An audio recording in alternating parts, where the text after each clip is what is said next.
शाम का वक्त था।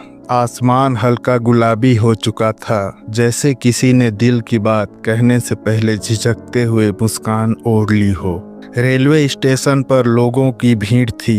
कोई जा रहा था, कोई आ रहा था, लेकिन उन सब के बीच आरव बस एक ही जगह ठहरा हुआ था, प्लेटफार्म नंबर 3 के उस कोने में, जहां से कुछ साल पहले उसकी पूरी जिंदगी गुजर गई थी। आज कई साल बाद वह शहर लौटा था। वही शहर, वही स्टेशन, वही ठंडी हवा, बस फर्क इतना था कि अब साथ में वो नहीं थी। आरव ने घड़ी देखी। शाम के 6:20 हो चुके थे। उसी वक्त, ठीक इसी समय, वो उससे आखिरी बार मिला था 5 साल पहले। कॉलेज का आखिरी साल। लाइब्रेरी की खिड़की के पास बैठी एक लड़की, खुले बाल, आंखों में कुछ ऐसा जो शब्दों में नहीं बांधा जा सकता। उसका नाम था अनाया। आरव उसे पहली बार देख ही नहीं पाया था। वो उसे महसूस हुआ था। वो रोज लाइब्रेरी आता, कभी किताब पढ़ने के बहाने, कभी नोट्स ढूंढने के नाम पर, लेकिन असली वजह वही थी, अनाया।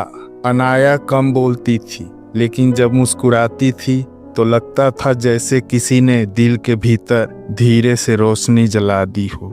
एक दिन आरव की किताब उसके हाथ से गिर गई। अनाया ने झुककर उठाई और पहली बार उसकी आंखों में देखा। बस वहीं से कहानी शुरू हुई।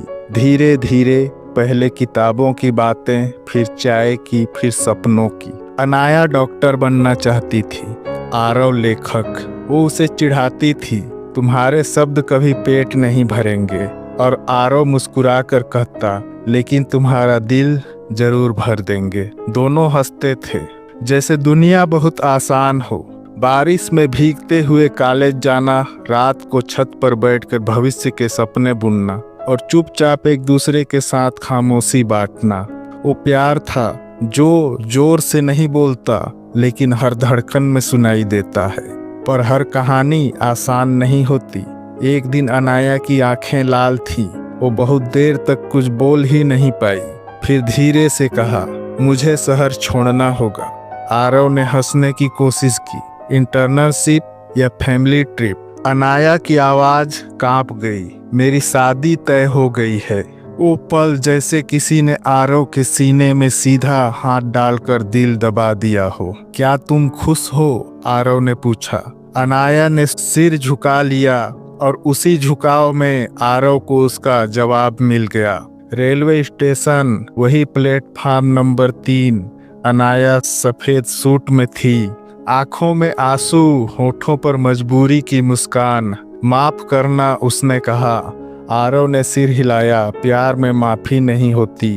ट्रेन आने की आवाज आई। अनाया ने पूछा, क्या तुम मुझसे नफरत करोगे? आरव ने कहा, नफरत करने के लिए दिल में जगह बची ही कहाँ है। ट्रेन चली गई, अनाया चली गई, और आरव वहीं रुक गया। प्लेटफार्म वही था, लेकिन आज आरव अकेला नहीं था। आज उसके हाथ में एक किताब थी, उसकी खुद की लिखी हुई। नाम था अनकही मोहब्बत। लोग उसे पहचानने लगे थे, लेकिन वो आज भी खुद को उसी मोड़ पर पहचानता था जहां अनाया छूट गई थी। तभी किसी ने पीछे से कहा, क्या यह किताब साइन कर दोगे? आरव ने पलट कर देखा। वक्त जैसे रुक गया हो। वो थी अनाया, वही आंखें, थोड़ी थकी हुई, लेकिन वही गहराई। तुम? दोनों एक साथ बोले। कुछ पल चुप्पी रही। फिर अनाया ने कहा, मैं तलाक ले चुकी हूँ। आरव ने कुछ नहीं पूछा, क्योंकि कुछ सवालों के जवाब वक्त खुद दे देता है। अनाया ने किताब खोली। पहले पन्ने पर लिखा था, उसके जाने के बाद मैंने उसे पाया। हर शब्द में अनाया की आंखें भर आई।